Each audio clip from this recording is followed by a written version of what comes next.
Agora eu queria propor aqui um debate para vocês, e pode cortar para aberto para que eu possa olhar para todos, porque a gente está falando de Javier Milei, da possibilidade então de em outubro ele se tornar o novo presidente argentino. E isso já traz, claro, preocupação também para o governo brasileiro, que tem no atual presidente uma parceria muito grande e também uma tentativa de Lula de integrar cada vez mais essa economia regional por meio do Mercosul, por meio das parcerias regionais entre os países que fariam parte, a própria Argentina. Eu queria entender de vocês se essa vitória de fato deve assustar Lula ou deve preocupar o governo Lula nas primárias e se Javier Milei pode significar um entrave para o governo Lula, principalmente em relação ao comércio, às parcerias. Comece contigo, Alan Gani. Pode ser um entrave para o governo Lula, o que seria muito bom para o Brasil. Por quê? O governo Lula ele tem essa obsessão, né, de formar um bloco único, esse Mercosul mais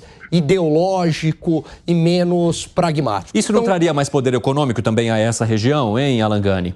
Olha, desde que não houvesse questões ideológicas. O problema é que o presidente Lula, ele mistura o que é um bloco comercial com questões ideológicas. Prova disso é o discurso que ele faz em relação à Venezuela. Prova disso é que durante os governos do PT houve ajuda com taxas de juros abaixo do mercado para Cuba, para Venezuela, para países que são alinhados ideologicamente. Então, uma vitória da direita na Argentina colocaria uma condição mais pragmática para o Brasil. E a gente talvez não ficaria desperdiçando recursos via empréstimos, via BNDES, com obras para a Argentina, para favorecer o país argentino, para ajudar o país argentino e não defender os interesses econômicos do Brasil. Fábio Piperno, você acha que seria bom para o Brasil ter uma pessoa como Milei no poder da Argentina, justamente para contrariar esse movimento que Lula quer fazer, que na visão de Gani é mais ideológico do que pragmático?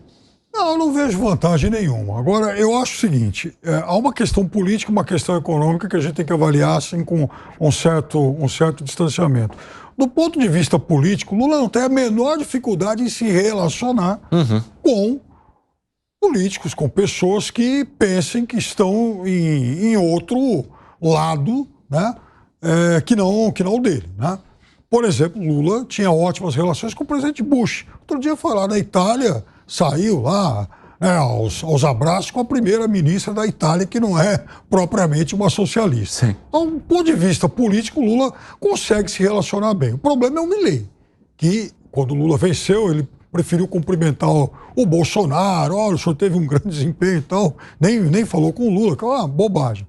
Agora, do ponto de vista da economia, é preciso entender o que Milei pensa, por exemplo, sobre a negociação com a União Europeia. E por todas as pistas que ele já deu, eu desconfio que ele, na posição de um ultraliberal, não gostaria de manter essa negociação em bloco. Não, como um ultraliberal, concordo. Eu acredito que é isso mesmo. Piper não vai querer negociação em bloco, ele vai querer uma negociação bilateral, que é muito mais flexível. Segré, arrebate para a gente poder trazer mais da nossa pauta aqui para a nossa audiência.